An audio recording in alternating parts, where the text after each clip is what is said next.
Chapters आ रहे हैं वो उसके सिलेबस कंप्लीट नहीं हो पाया और एग्जाम्स आ गए तो इसलिए चैप्टर 6 तक आ रहा है W6 चैप्टर 6 कौन सा है? ये सम पार्टिकल्स वाला system of particles System of and rotation. particles। ठीक है। मतलब एक चैप्टर और आता है बस इसके बाद बस। हमारा रोटेशनल मोशन करवा कंजर्वेटिव फोर्स देखिएगा। Force is conservative with the work done by the force. Sir बस आपने ये पढ़ा है अभी मैंने स्टार्ट ही नहीं करा। A force is conservative if the work done by the force in displacing a particle from one point to another is independent of the path followed by the particle and depends only on the end points. एक force को conservative तब कहा जाता है जब हम ये कहते हैं कि किसी भी एक ऑब्जेक्ट पर फोर्स हमने लगाई और फोर्स लगाकर जो कुछ वर्क डन होता है। जब हम फोर्स लगाते हैं तो उसमें ऑब्जेक्ट में कुछ ना कुछ डिस्प्लेसमेंट होगा। अब अगर फोर्स को डिस्प्लेसमेंट में मल्टीप्लाई करेंगे तो वर्क डन होगा। फोर्स इनटू डिस्प्लेसमेंट ही वर्क डन होता है। तो हम ये कहते हैं कि अगर वर्क डन वो किस तरह से आपने फोर्स लगाई है वो उस पर डिपेंड ही नहीं कर रहा। ठीक है, वो जो आपने पाथ फॉलो करा है वो उस पर डिपेंड ही नहीं कर रहा है। तो हम ऐसे फोर्स को कंजर्वेटिव फोर्स बोलते हैं। दोबारा सुनिए, the force is conservative if the work done by the force in displacing a particle. एक फोर्स को कंजर्वेटिव फोर्स तब कहेंगे कि अगर वो फोर्स जो वर्क कर रही है वो पाथ पर डिपेंड ही ना करे। एक तरफ तो आपने क्या करा कि एक ऑब्जेक्ट को सीधा मूव करा दिया ऐसे, और एक तरफ आपने क्या करा कि एक ऑब्जेक्ट को यहाँ से ऐसे पकड़ा और ऐसे घुमाकर और ऐसे इस जगह पर रख दिया। तो वर्क डन आपको करना पड़ा। तो दोनों ही केसेस में वर्क डन, लेकिन वर्क डन भले ही अलग अलग हो लेकिन पाथ जो है वो पाथ फॉलोड पर अगर वो डिपेंड नहीं कर रहा है वर्क डन, तो हम ये कहेंगे कि वो कंजर्वेटिव फोर्स है। ठीक है, अब देखिएगा, suppose a particle moves from point A to point B either along path 1 और path 2 as shown in figure A. तो हम यहाँ पर एक फिगर बनाते हैं, उस फिगर के हिसाब से समझिएगा। Suppose a particle moves from point A to point B either along path 1 और path 2 as shown in figure A. If a conservative force capital F acts on the particle, then the work done on the particle is same along the two paths. तो conservative force में हमने ये कहा कि यहाँ पर कोई ये पॉइंट ए है और हमने फोर्स लगाना शुरू करा और उस पार्टिकल को हमने इस तरह से ऐसे डिस्प्लेस कराकर यहाँ पर पॉइंट बी तक पहुँचा दिया। ठीक है, और वहीं पर इसको हम बोल रहे हैं पाथ 1। इसको बोल रहे हैं पाथ 1। वहीं हमने क्या करा कि उसी ऑब्जेक्ट को एक दूसरे पाथ के अलॉन्ग मूव करा दिया ऐसे, लेकिन इनिशियल और फाइनल जो एंड पॉइंट्स हैं वो सेम है। स्टार्टिंग ए से करी और एंड हमने बी पर करा। तो suppose a particle moves from point A to point B either along path 1 और path 2 as shown in figure A. If a conservative force F acts on the particle, then the work done on the particle is same along the two paths। तो अगर हम यहाँ पर जो force लगा रहे हैं, अगर ये वाली फोर्स और ये वाली फोर्स, अगर ये कंजर्वेटिव फोर्स है तो कंजर्वेटिव फोर्स का मतलब ये होता है कि इधर से इधर तक पहुँचाने में जो वर्क करा गया और इधर से इस पाथ को फॉलो करके पहुँचाने में जो वर्क करा गया वो वर्क डन दोनों का सेम। ठीक है ना, तो इसको हम बोल देते हैं कंजर्वेटिव फोर्स। तो कंजर्वेटिव फोर्स में क्या होता है कि हमारे पाथ तो अलग अलग होते हैं, पाथ भले ही अलग अलग हो लेकिन वर्क डन जो है वो वर्क डन हमेशा सेम होता है। अच्छा, अब जरा देखेंगे मैथमेटिकली इसको कैसे बोला जा सकता है।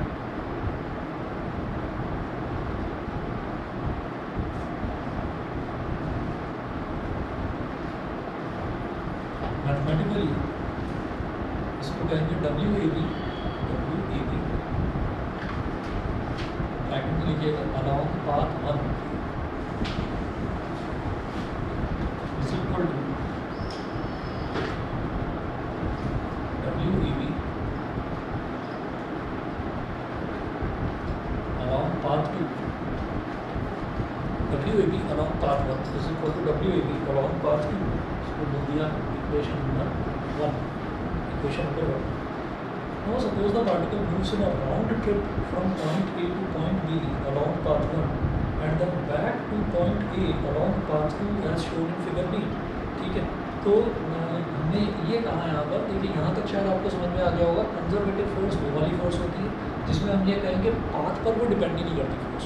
आपने यहाँ पर एक फोर्स लगाई, कंजर्वेटिव फोर्स लगाई आपने तो उसने क्या करा कि पाथ 1 से जाते हुए वो ऑब्जेक्ट जो है पॉइंट बी तक पहुंचा दिया।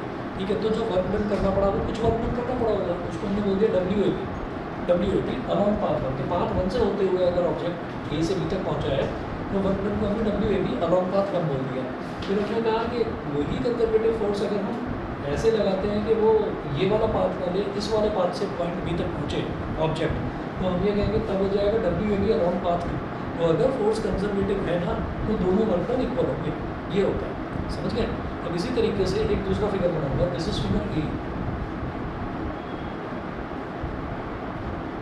ये तो फिगर ए हो गई। उसके बाद देखिएगा, now suppose the particle moves in a round trip किस तरह से ऐसे, हमने कहा कि यहाँ पर पॉइंट ए है,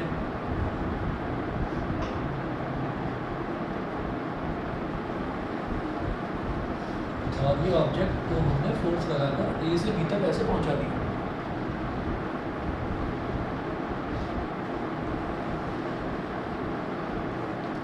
पहले तो ऑब्जेक्ट ए से बी तक गया, फिर ऑब्जेक्ट ए से बी तक नहीं गया, फिर ऑब्जेक्ट बी से ए तक आया, यानी कि वो गया तो अलग रास्ते से और वापस अलग रास्ते से आया। राउंड ट्रिप यही है कि पहले तो जिस पॉइंट से स्टार्ट करा घूम फिर कर उसी पॉइंट पर आया, तो गया तो अलग रास्ते से वापस दूसरे रास्ते से आया। तो इसको हमने बोल दिया पाथ 2। अब यहाँ पर कहेंगे ये हो जाएगा work done on the particle along the path 2 from A to B.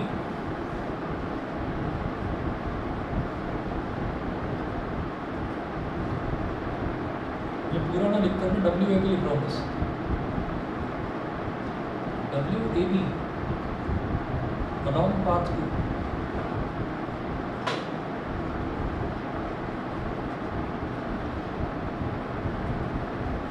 W A B along path 2 इसका मतलब क्या है भाई? डब्ल्यू ए बी तो कह ही नहीं सकते ना इसको तो डब्ल्यू बी ए कहेंगे, क्योंकि बी से ए तक आ रहा है ऑब्जेक्ट। भाई पाथ 2 है, जब यहाँ पर तो ए से बी तक जा रहा था तो इसलिए ए बी बोल दिया, यहाँ तो भी ए से बी तक जा रहा था तो इसलिए डब्ल्यू ए बी बोल दिया। अभी यहाँ पर तो भाई बी से ए तक आ रहा है तो आप डब्ल्यू ए बी क्यों बोल रहे हैं? हमने कहा कि नहीं बोल रहे हैं, तो डब्ल्यू ए बी बोल रहे हैं तो इसका मतलब क्या है? आपने डायरेक्शन पलट दी तो आप नेगेटिव साइन लगाएंगे, क्या कहेंगे? W A B along path 2 is equal to minus of W B A along path 2,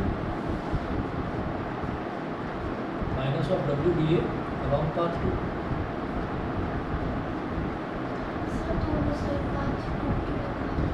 भाई एक बात बताओ, यहाँ पर डब्ल्यू ए बी है और यहाँ पर माइनस डब्ल्यू बी है, उल्टा हो गया।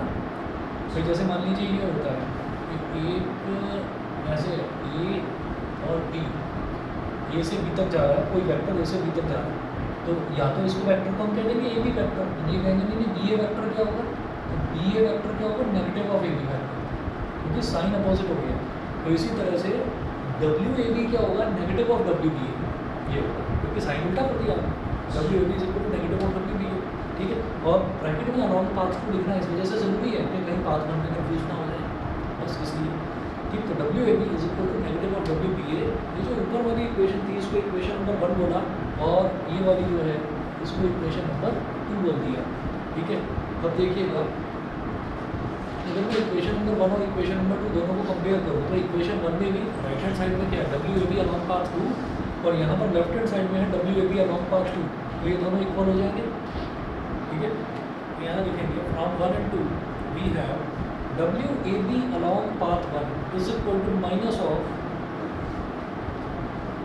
ऑनलाइन वाले दोनों बच्चे बता देना भाई क्लियर है कि नहीं? सर ये जो आप अभी बता रहे हो कि दोनों इक्वेशंस को कंपेयर करना है, वो समझ में नहीं आता। दोबारा बता, हमने ये कहा कि कंजर्वेटिव फोर्स है, कंजर्वेटिव फोर्स है। पहले केस का ये तो समझ में आ गया होगा कि W A B along path 1 is equal to W A B along path 2, क्योंकि फोर्स कंजर्वेटिव है। तो फोर्स कंजर्वेटिव है तो आप किसी भी पाथ से जाए वर्क डन सेम रहने वाला है, पहली चीज़। दूसरा हमने ये कहा कि अब अगर हम ये करें कि पाथ बिल्कुल सेम है, पाथ बिल्कुल सेम है, लेकिन हम ए से बी तक ना जाकर बी से ए तक आ रहे हैं, तो हमने क्या कहा कि डब्ल्यू ए बी, अगर डब्ल्यू ए बी निकालेंगे ना, ये वाला पाथ 2 वाला डब्ल्यू ए बी, क्योंकि negative of W B A कहना है, तो इसलिए W A B is equal to negative of W B A हो गया। यहाँ तक बता दीजिए, ये क्लियर है ये वाली सेकंड इक्वेशन और फर्स्ट इक्वेशन? Yes sir. हमने देखा क्योंकि पाथ्स बिल्कुल सेम है, बस इस वाले में डायरेक्शन बदली है, फिगर बी में केवल हमने डायरेक्शन बदली है। अब आप ये देखिए कि इक्वेशन नंबर 1 का जो राइट हैंड साइड है वो क्या है, W A B along path 2, और इक्वेशन 2 का जो लेफ्ट हैंड साइड है वो क्या है, W A B along path 2। ये हो गया। तो जब इसका राइट हैंड साइड और इसका लेफ्ट हैंड साइड, दोनों इक्वेशंस का, इसका लेफ्ट हैंड साइड, इसका राइट हैंड साइड और इसका लेफ्ट हैंड साइड इक्वल है, तो इसका लेफ्ट हैंड साइड और इसका राइट हैंड साइड इक्वल होगा, दोनों को कंपेयर कर रहे हैं, ठीक है। तो W A B along path 1 is equal to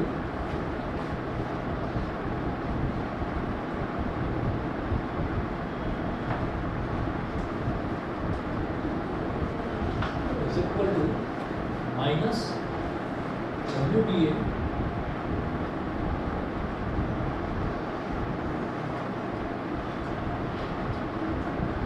along path 2, ये हो गया। और फिर ये जो नेगेटिव वाला है, इसको नेगेटिव वाले को इस तरफ खींच लो, ये पॉजिटिव हो जाएगा। W A B along path 1 plus W B ए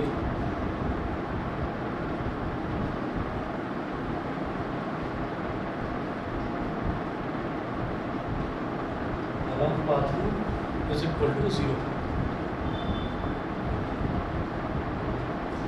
और इसको क्या बोलेंगे हम, इसको ये कहेंगे कि W A B along path 1 plus W B A along path 2 ये 0 के बराबर आ गया।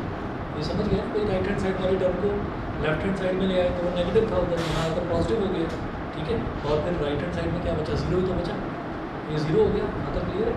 तो यहाँ से यहाँ तक वाला वर्क डन प्लस यहाँ से यहाँ तक वाला वर्क डन, यानी कि work done along a closed path, ठीक। तो वही लिखा है यहाँ पर, W closed path is equal to 0।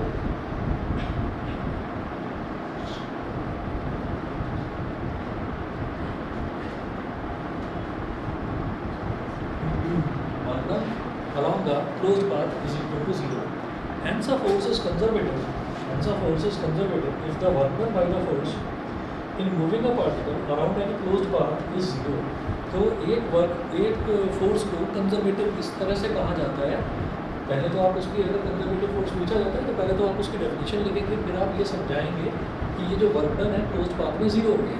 तो अगर work done in a closed path अगर वो 0 हो जाता है तो हम ऐसी फोर्स को हम कंजर्वेटिव फोर्स कह देते हैं।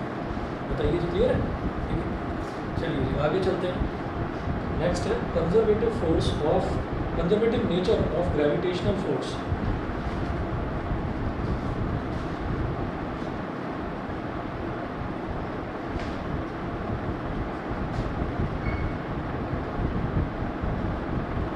कंजर्वेटिव नेचर ऑफ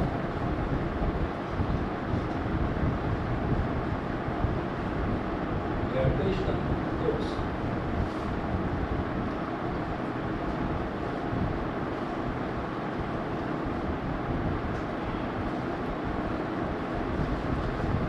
इसमें देखिएगा क्या है, suppose a body of mass m is raised to a height h vertically upwards from a position a to b, the work done against gravity is, the work done against gravity is। तो दो अलग अलग figure यहाँ पर हम बनाएंगे और उससे समझेंगे कि क्या चीज़ है ये। हमने यहाँ पर ऐसे कह दिया कि ये तो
हाँ जी, तो कंजर्वेटिव फोर्स कौन सी होती है? कंजर्वेटिव फोर्स वो होती है कि जिस फोर्स का वर्क डन उसके पाथ पर डिपेंड नहीं करता, उसको हम कंजर्वेटिव फोर्स बोलते हैं। तो हमने ये कहा कि conservative nature of gravitational force, तो ग्रेविटेशनल फोर्स का भी क्या कंजर्वेटिव नेचर होता है क्या? तो हम ये कहेंगे कि हाँ होता है, उस चीज़ को प्रूव करके देखेंगे। अब वो प्रूव कैसे होगा? हम ये कहेंगे कि अगर कोई ऑब्जेक्ट हमारे पास ऐसे ग्राउंड पर रखा हुआ है, ठीक है, और उस ऑब्जेक्ट को हमने कहा कि वो पोजीशन ए पर रखा हुआ है, अब उसको हमने उठाकर पोजीशन बी तक पहुंचा रहे हैं, ऐसे स्ट्रेट, ऐसे यहाँ से पकड़ा और यहाँ से ऊपर तक हाइट एच तक पहुंचा दिया हमने। तो उसमें जो वर्क डन होगा वो क्या होगा? वो वर्क डन ये होगा कि भाई डिस्प्लेसमेंट तो ये हो गया एच, और किसी भी चीज़ को उठाने के लिए कितना वर्क करना पड़ता है? किसी भी चीज़ को उठाने के लिए उसी के वेट के बराबर आपको वर्क करना पड़ेगा। वेट क्या होता है? Mass into acceleration due to gravity, mg। तो वेट के बराबर जितना वो वेट है, वेट भी एक फोर्स है, तो जितना फोर्स वो नीचे की तरफ लग रहा है उतना ही आपको ऊपर की तरफ लगाना पड़ेगा। तो वो आपका उस फोर्स में आप फोर्स क्या लगाएंगे? mg, जितना इसका वेट है नीचे की तरफ, उसमें आप h को मल्टीप्लाई कर देंगे तो आपका वर्क करना जाएगा। तो हम ये कहेंगे कि अगर ऐसे अलग अलग भी हो रखा है ना, अगर ऐसे अलग अलग भी रास्ता हो रखा है कि आपने कहा नहीं अब इस ऑब्जेक्ट को ऐसे नहीं ले जाना, अब इसको ए से सी तक ले देंगे, फिर सी से डी तक ले देंगे, फिर डी से ई तक ले जाएंगे, फिर ई से बी तक ले जाएंगे, तो ऐसे घुमा घुमा कर ले जाएंगे। तब भी अगर हमारा वर्क डन सेम आ गया तो हम ये कहेंगे जो ग्रेविटेशनल फोर्स है ना वो भी एक कंजर्वेटिव फोर्स ही है ना, तमाम इस तरह से। अच्छा, अब देखिएगा इस चीज़ को प्रूव करके देखते हैं।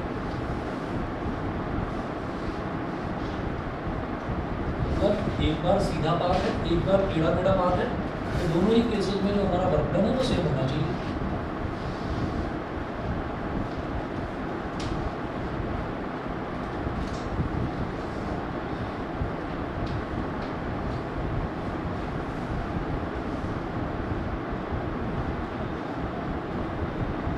Suppose a body of mass m is raised to a height h vertically upwards from position A to B।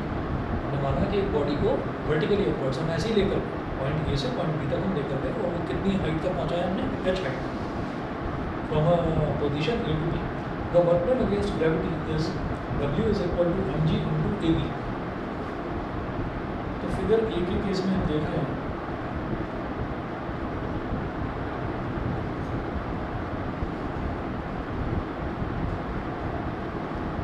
Work done is equal to mg into AB। mg क्या होगा? इस पर लगने वाला ऐसे फोर्स नीचे की तरफ, आपको कम से कम इतना फोर्स लगाना पड़ेगा तभी ये ऑब्जेक्ट उठेगा, नहीं तो ये ऑब्जेक्ट यहाँ से उठेगा नहीं, ठीक है। तो आप mg फोर्स लगाएंगे तो ये धीरे धीरे धीरे धीरे आप इसको लेकर जा रहे हैं, आप कहाँ तक लेकर जा रहे हैं? हाइट एक्स तक। तो फोर्स जो आप लगा रहे हैं दैट इज mg, और हाइट कितनी है? h, यानी कि डिस्टेंस इतना है। फोर्स इंटू डिस्प्लेसमेंट वही तो वर्क डन होता है, तो mg इंटू AB हमने कर दिया। अब AB कितना है? h, mg इंटू h, ये हो गया mgh। Now suppose the body is taken from position A to B along the path ACDEB। अब ऑब्जेक्ट को A से B तक ले जा रहे हैं, लेकिन पाथ कौन सा फॉलो कर रहे हैं? ACDEB, ऐसे बुक करके जा रहे हैं ACDEB, ये वाला पाथ हम फॉलो कर रहे हैं, ठीक है। अब देखिएगा during the horizontal paths CD and EB, during the horizontal paths CD and EB, जो हॉरिजॉन्टल पाथ्स है ये वाले CD और EB, इसमें वर्क डन कितना हो जाएगा? इसमें वर्क डन हो जाएगा 0। रीज़न क्या है? रीज़न ये है कि ऑब्जेक्ट जो है ना, ऑब्जेक्ट पर जो फोर्स है, फोर्स तो ऊपर की तरफ लगेगी क्योंकि आपने उसको उठा रखा है, आपने उसको उठा रखा है तो फोर्स तो ऊपर की तरफ लगेगी, लेकिन उसका मोशन इस तरफ हो रहा है। तो फोर्स जो है फोर्स तो अपवर्ड डायरेक्शन में लग रही है और उसको मोशन आप इस डायरेक्शन में करवा रहे हो, तो दोनों के बीच में 90 डिग्री का एंगल, फोर्स और डिस्प्लेसमेंट के बीच में 90 डिग्री का एंगल। और एक्चुअली वर्क डन होता क्या है? वर्क डन होता है F vector dot S vector, तो यहाँ पर ये क्या बन जाएगा? एफ एस कॉस 90 डिग्री, ठीक है ना, ये 0 हो जाएगा, ये 0 हो जाएगा। वही लाइन यहाँ पर लिखी हुई है, हाँ 0 क्या हो गया? नहीं आया सर, तो दोबारा बताओ। अच्छा, during the horizontal paths CD and EB the force of gravity is perpendicular to the displacement, so work done is 0। work done is done only along vertical paths AC and DE। तो आगे देखिए total work done figure B के case में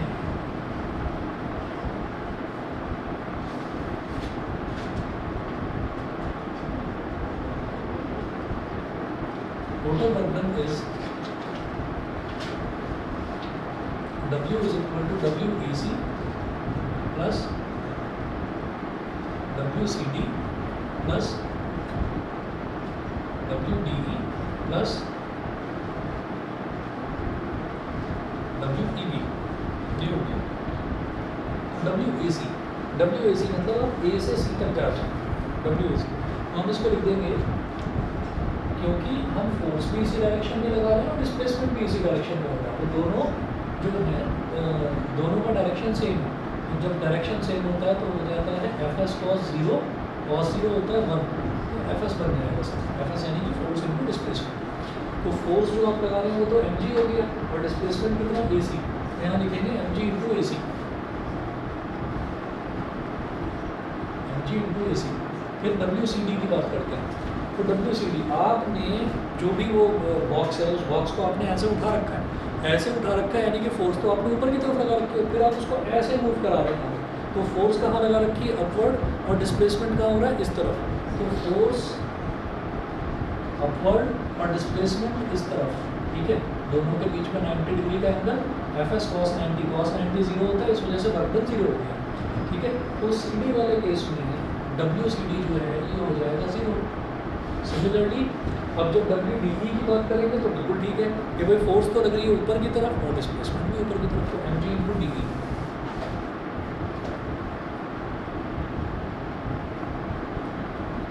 plus WEB, फिर वही force तो ऐसे लगा रखी है लेकिन आप डिस्प्लेसमेंट ऐसे करवा रहे हैं, तो फोर्स तो ऐसे है और डिस्प्लेसमेंट ऐसे है, अगेन 90 डिग्री, तो ये भी 0 हो गया। तो हमारे पास कुल मिलाकर ये बचा mg कॉमन ले लिया और ये बचा AC प्लस DE। और ज़रा बताइए ये जो AC है A से C तक वाली लेंथ और D से E तक वाली लेंथ, ये टोटल लेंथ h ही तो हो गई, AC प्लस DE h ही तो हो गई, तो इसको हम बोल देंगे mg h, ठीक है। तो इस केस में भी हमारा अगर हम सीधा सीधा इसको ऑब्जेक्ट को नीचे से ऊपर लेकर जाते हैं तो भी हमारा जो वर्क डन है वो mgh आएगा, और अगर हम इसको घुमा फिरा कर लेकर जाते हैं तो भी हमारा वर्क डन जो है वो mgh आएगा। इसलिए जो ग्रेविटेशनल फोर्स है वो कंजर्वेटिव होगा। तो देखिए लिखा है so the work done in moving a body against gravity is independent of the path taken and depends only on the initial and final positions of the body, that is gravitational force is a conservative force। तो gravitational force हमेशा एक conservative force होती है, ठीक है जी। उसके बाद non conservative force देखिएगा, नॉन कंजर्वेटिव फोर्स इसका ठीक उल्टा है कि जो पाथ पर डिपेंड कर जाए उसको कहेंगे नॉन कंजर्वेटिव फोर्स, ठीक है। 1 मिनट वेट करिए तो सभी आ रहे हैं, कराता हूँ।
कल निकलवा दूँगा तुम्हारे नोट्स, ठीक है ना, आपके नोट्स कल निकलवा दूँगा प्रिंट आउट उसका।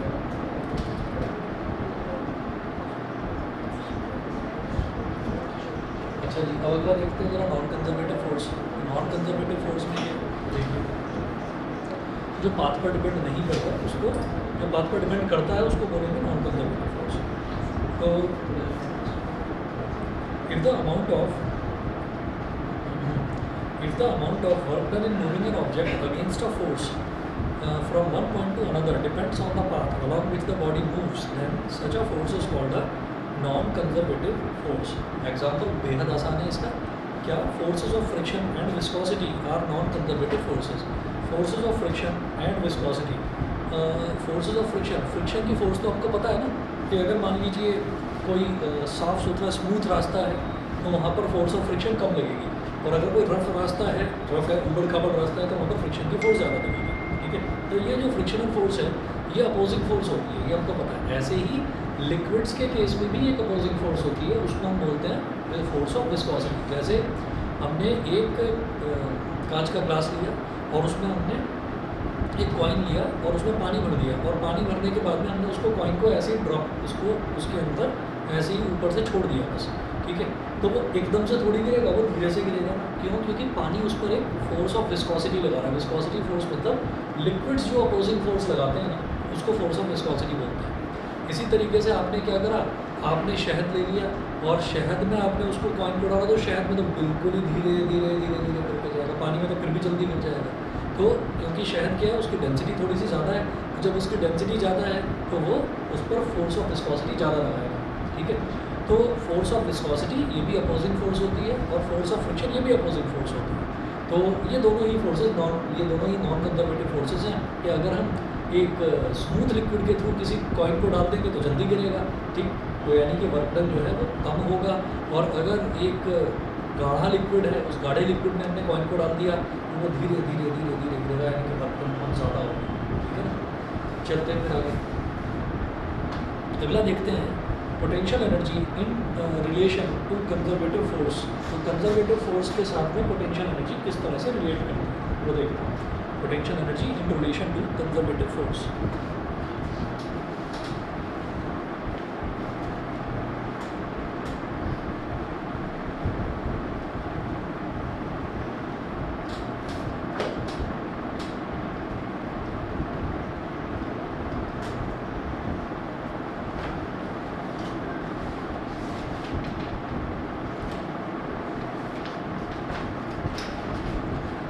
Potential energy in relation to conservative force.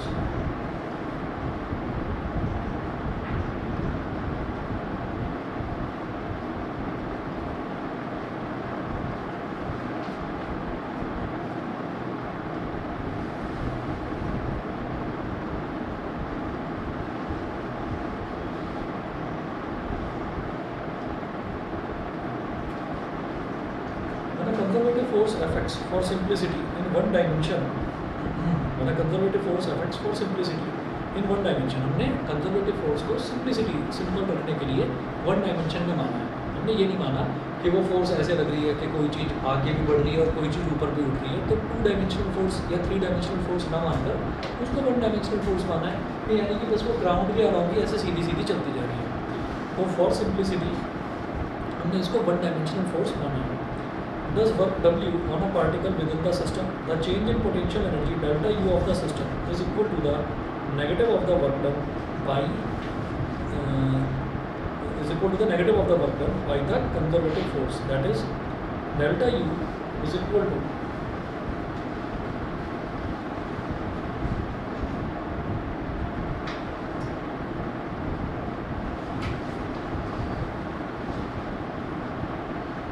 delta U is equal to minus W क्यों हो गया? अब ये देखिएगा, the change in potential energy of the system is equal to the negative of the work done. The change in potential energy of the system is equal to negative of the work done. ऐसा क्यों हुआ? ऐसा इस वजह से हुआ कि जब हम ये कहते हैं कि हम चेंज इन पोटेंशियल एनर्जी निकाल रहे हैं, तो चेंज इन पोटेंशियल एनर्जी में क्या होता है कि हम जैसे फाइनल पोटेंशियल एनर्जी निकालेंगे किसी भी ऑब्जेक्ट की, आप कभी भी देखिएगा कि अगर मान लीजिए कोई गन है, उस गन को हमने चलाया, ठीक है, उस गन को हमने चलाया तो शुरुआत में जब हमने उसका ट्रिगर खींचा ना, जब ट्रिगर खींचा तो उसका स्ट्राइकर पीछे की तरफ आया, तो उस टाइम उसके अंदर ज़बरदस्त पोटेंशियल एनर्जी है। तो पोटेंशियल एनर्जी क्या है, ज़्यादा है, ज़्यादा है मतलब पॉजिटिव है। और फिर हमने उसको चला दिया, मतलब खींच दिया, क्लिक करके वो उसमें आगे स्ट्राइकर ने हिट करा और बुलेट निकल कर गई आगे, ठीक है। तो अब जब वो चल गई बुलेट तो उसके बाद क्या हुआ, उसके बाद पोटेंशियल एनर्जी उसकी क्या हो गई, शुरुआत में तो पोटेंशियल एनर्जी बहुत ज़्यादा थी, अब बुलेट तो निकल गई, अब बुलेट ही नहीं है उसके अंदर, गन के अंदर अब बुलेट ही नहीं है, तो पोटेंशियल एनर्जी क्या हो जाएगी स्लो। तो शुरुआत में यानी कि इनिशियल पोटेंशियल एनर्जी क्या थी, हायर थी, ठीक है, और इनिशियल पोटेंशियल एनर्जी को क्या बोलेंगे, यू आई, और फाइनल पोटेंशियल एनर्जी को क्या बोलेंगे, यू एफ, ठीक है। तो initial potential energy final potential energy से ज़्यादा थी, ठीक है, और चेंज इन पोटेंशियल एनर्जी कैसे निकलता है, फाइनल माइनस इनिशियल करते हैं, तो इसको जीरो बोल दिया है ना, और ये यू आई उधर चला गया, U F minus U I, U F minus U I क्या हो गया, डेल्टा यू, डेल्टा यू, तो डेल्टा यू क्या हो गया, जीरो से छोटा, यानी कि नेगेटिव, इसलिए नेगेटिव लिखा है इसको, ठीक है। और माइनस डब्ल्यू क्यों लिखा है, वो इस वजह से लिखा है क्योंकि change in energy is equal to work done, या change in work done is equal to energy work energy theorem यही कहता है। तो जब हम चेंज इन पोटेंशियल एनर्जी निकालेंगे तो that will be equal to work done, लेकिन नेगेटिव क्यों, क्योंकि हमारी इनिशियल पोटेंशियल एनर्जी हमेशा ज़्यादा होती है और फाइनल पोटेंशियल एनर्जी हमेशा कम होती है, ठीक है ना। फाइनल किसी भी केस में आप देख लीजिए, वो आप तीर कमान के केस में देख लो, ठीक है, कैटापल्ट गुलेल के केस में देख लो, तो हर एक केस में फाइनल पोटेंशियल एनर्जी कम और इनिशियल पोटेंशियल एनर्जी ज़्यादा होती है, इस वजह से वो हमेशा नेगेटिव ही आएगा। Change in potential energy is always negative, ठीक है, इसलिए नेगेटिव ऑफ वर्क नहीं लिखते। अच्छा, शो भी यहाँ तक क्लियर है, बता दीजिए।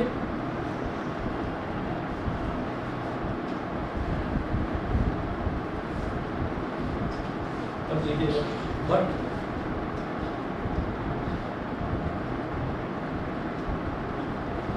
W is equal to integration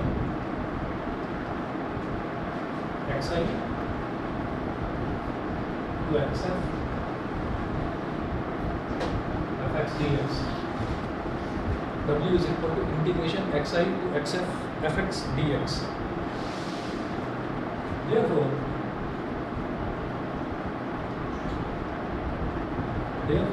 delta U is equal to minus integration xi to xf fx dx, मानी तो वही है, w की वैल्यू है इंटीग्रेशन xi से xf। भाई वर्क डन कैसे निकलता है, भाई फोर्स में डिस्प्लेसमेंट मल्टीप्लाई करते हैं।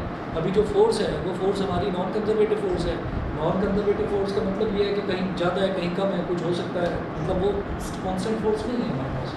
तो हमने ये कहा कि फोर्स इनटू डिस्प्लेसमेंट, यही तो हमारा वर्क डन होता है, और उसको इंटीग्रेट कर देंगे तो total amount of work done आ जाएगा। अब हमने कहा कि इनिशियल पोजीशन dx का मतलब ये है कि हमारा जो वेरिएबल है वो x है, x क्या डिस्प्लेसमेंट, इनिशियल डिस्प्लेसमेंट x है, फाइनल डिस्प्लेसमेंट x है। तो हमने क्या कहा कि भाई इसको इसके आगे साइड लगा दिया इस फॉर्मूले के हिसाब से। यहाँ तक क्लियर है। इसके बाद क्या करेंगे वो देखिए, differentiating both sides with respect to x, दोनों तरफ डिफरेंशिएट करना है।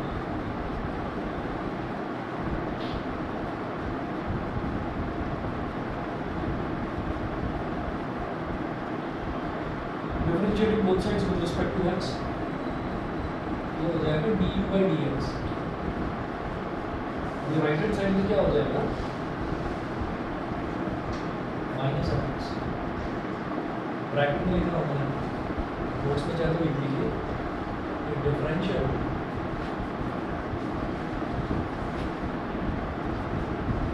Of an integral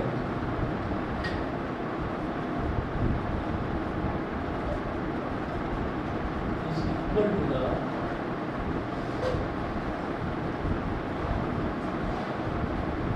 function itself is equal to the function itself।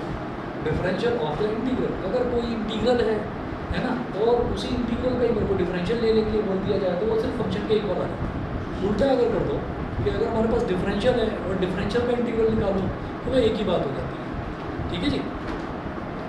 इसके बाद हमारे पास ये हो गया कि F x is equal to minus F x is equal to minus d U by d x. F x is equal to minus d U by d x.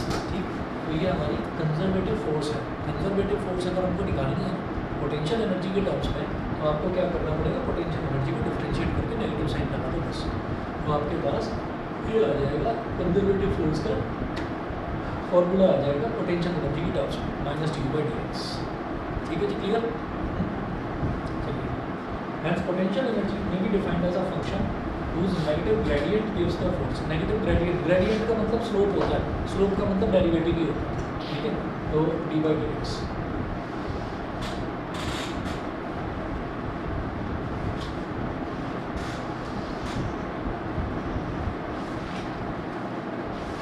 अगला देखिएगा, next topic है हमारा principle of conservation of mechanical energy.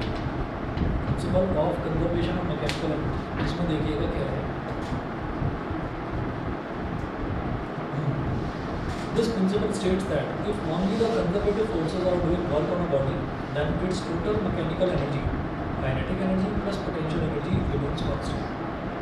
This principle states that if only the conservative forces are doing work on a body, तो ये principle of conservation of energy ये कहता है कि अगर सिर्फ और सिर्फ कंजर्वेटिव फोर्सेज ही किसी बॉडी पर एक्ट कर रही हैं, ठीक है, कंजर्वेटिव फोर्सेज ही किसी बॉडी पर एक्ट कर रही हैं, तो हमेशा उसकी जो टोटल मैकेनिकल एनर्जी है वो कंजर्व रहेगी। कंजर्व का मतलब क्या है, कांस्टेंट रहेगी, सेम बनी रहेगी। मैकेनिकल एनर्जी क्या होता है, kinetic energy plus potential energy. Kinetic energy और पोटेंशियल एनर्जी का सम हमेशा कांस्टेंट बना रहेगा अगर फोर्स जो एक्ट कर रही है वो कंजर्वेटिव फोर्स है तो। ठीक, इसका प्रूफ देखेंगे। Suppose that a body undergoes displacement delta x under the action of a conservative force F x, then from work energy theorem the change in kinetic energy is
principle of conservation of mechanical energy. Suppose that a body undergoes displacement delta x under the action of a conservative force Fx, then from work energy theorem, the change in kinetic energy is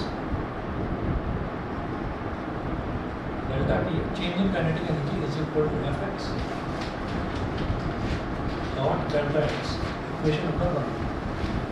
Fx dot delta x. हमने कहा कि जो conservative force है वो Fx है और जो ये कंजर्वेटिव फोर्स लगाकर जो डिस्प्लेसमेंट हो रहा है वो डेल्टा एक्स है। तो फोर्स इनटू डिस्प्लेसमेंट जब मैं करूँगा तो मेरे पास वर्क डन आ जाएगा। वो वर्क डन क्या होता है, वो change in kinetic energy. Work done change in kinetic energy के भी इक्वल होता है, चेंज इन पोटेंशियल एनर्जी के भी इक्वल होता है। लेकिन जब चेंज इन पोटेंशियल एनर्जी लेंगे ना तो वो माइनस डब्ल्यू होता है और चेंज इन काइनेटिक एनर्जी लेते हैं तो प्लस डब्ल्यू होता है। तो F x dot delta x ये हो गया equation number 1। As the force is conservative, the change in potential energy is given by change in potential energy is given by delta U is equal to minus Fx dot delta x। ये हो गई हमारी equation number 2। Combining equation 1 and 2 अगर दोनों को combine कर दें तो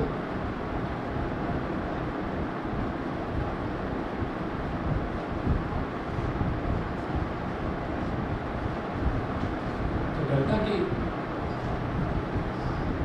is equal to minus of delta u। delta delta के माइनस ऑफ डेल्टा यू है, इसको इधर ले आइए, समझ में आ रहा है? Delta K is equal to minus of delta you.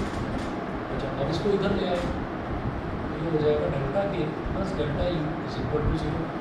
और आपने क्या करा, डेल्टा ले लिया कॉमन, ये हो गया K plus U is equal to 0। ठीक है, तो डेल्टा के प्लस यू, देखिए के प्लस यू क्या होता है, kinetic energy plus potential energy. इसका जो चेंज है ना, इसका जो चेंज है वो 0 है, इसका जो चेंज है वो 0 है। तो चेंज 0 होने का मतलब क्या है कि चेंज है ही नहीं। के प्लस यू क्या होता है, kinetic energy plus potential energy, इन दोनों का सम, इन दोनों के सम को ही तो कहते हैं मैकेनिकल एनर्जी। इन दोनों के सम को मैकेनिकल एनर्जी बोल देते हैं। हम ये कहेंगे कि उनमें चेंज कितना हो रहा है, 0। चेंज नहीं हो रहा है, चेंज नहीं हो रहा है तो वो क्या है, कांस्टेंट है, कंजर्व है, वही लिख देंगे अगले step. It implies that K plus U is equal to constant और कंजर्व।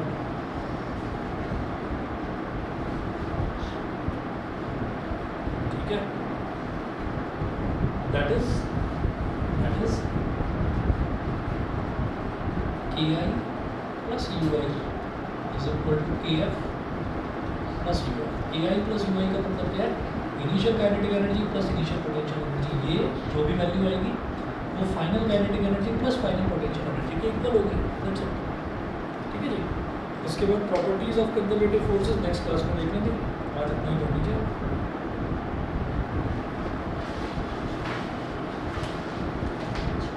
मेरे को ना एक हफ्ता लगेगा लेकिन इसमें, मतलब 3 या 4 क्लास मैक्सिमम, ये 4 दिन लगेगी, 3 ही क्लास लगेगी, 3 क्लास में कंप्लीट हो जाएगा।